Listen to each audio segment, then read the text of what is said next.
అందరికీ shalom. Grace gospel ministries వారి అనుదిన వాక్య ధ్యానంలో ఈరోజు లేవీకాండము 13వ అధ్యాయం ధ్యానించుకుంటాం. ఒక పల్లవి పాడి.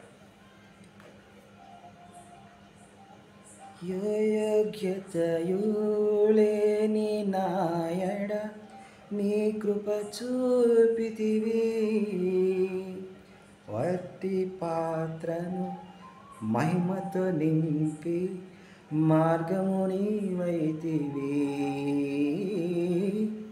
ఏ యోగ్యతయు లేని నాయడ నీ కృప చూపితివి, వట్టి పాత్రను మహిమతో నింపి మార్గము నీవైతివి.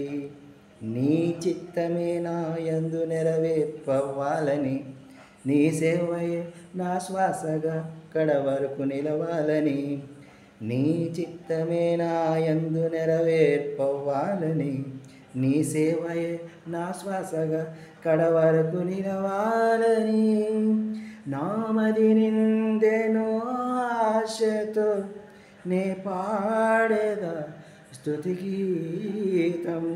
నీవే నా తోడుగా, నీవే నా నీడగా, ఆత్మతో నింపుమా శక్తి నా కోసములు.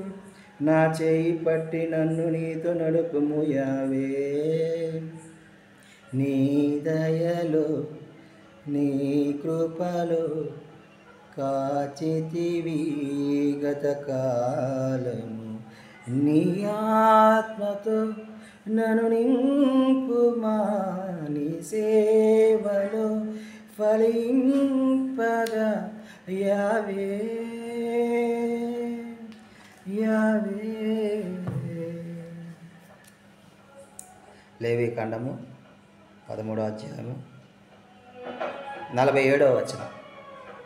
మరియు కుష్టుపొడ వస్త్రమందు కనబడినప్పుడు అది గొర్రె వెంట్రుకల బట్ట ఎందే కానీ, నార బట్ట ఎందేమి కానీ, నారతోనే కానీ వెంట్రుకలతోనే కానీ నేసిన పడుగున నందే కానీ, పేక ఎందే కానీ, తోలునందే కానీ, తోలుతో చేయబడి ఏ వస్తువునందైనను పుట్టి కనబడిన యెడల ఆ పొడగల వస్తువును యాజకుని వద్దకు తీసుకుని వెళ్ళి దానిని 7 దినములు ప్రత్యేకపరిచి 7వ దినము చూచినప్పుడు ఆ పొడ పోకపోతే దానిని మరి అపవిత్రముగా ఎంచాలని,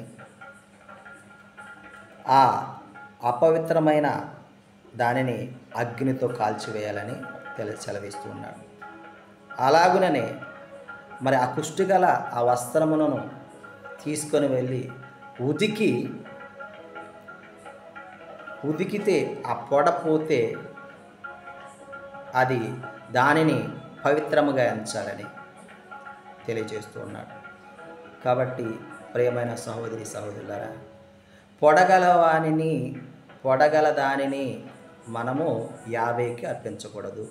అలాంటి జంతువును చంపి చర్మమును కూడా మనము ఉపయోగించకూడదని లేఖన భాగం తెలియజేస్తూ ఉన్నది.